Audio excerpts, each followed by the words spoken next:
પણ ભાજપના અભણ નેતાઓને કોણ સમજાવે? કોર્ટમાં વિડીયો કોન્ફરન્સ થ્રુ થાય એવું કેમ આયોજન નથી કરતા? તમારે ડીઝલ બચાવવું છે, પેટ્રોલ બચાવવું છે, કે પેટ્રોલ ડીઝલ બચાવવાના નામ ઉપર તમાશો કરવો છે, સ્ટન્ટ કરવા છે, પબ્લિકની આંખમાં ધૂળ નાખવી છે, એ નક્કી કરી લો.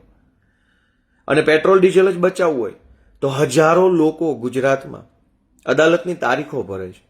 કોઈ સાચી તારીખ ભરતો હોય, કોઈ ખોટી તારીખ ભરતો હોય, કોઈ ફરિયાદી તરીકે, કોઈ આરોપી તરીકે, કોઈ વકીલ બનીને, કોઈ સાક્ષી તરીકે, કોઈ પંચ તરીકે.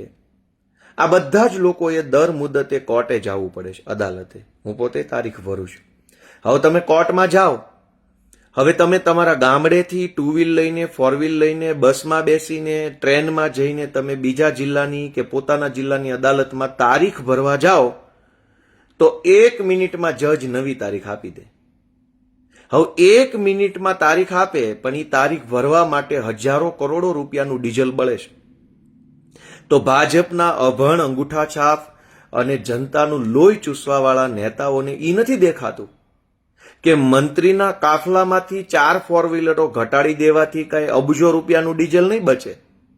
ડીઝલ બચાવવું હોય તો જે લોકો તારીખો કોર્ટની ભરે છે, હજારો કરોડો લોકો, એ ઘરે બેઠા બેઠા પોતાના મોબાઈલથી વિડીયો કોન્ફરન્સથી અદાલતમાં પોતાની હાજરી ભરાવી શકે તો સમય પણ બચે, ડીઝલ પણ બચે, ટ્રાફિક પણ બચે, પર્યાવરણ પણ બચે, બધું જ બચે. પણ ભાજપના અભણ નેતાઓને કોણ સમજાવે?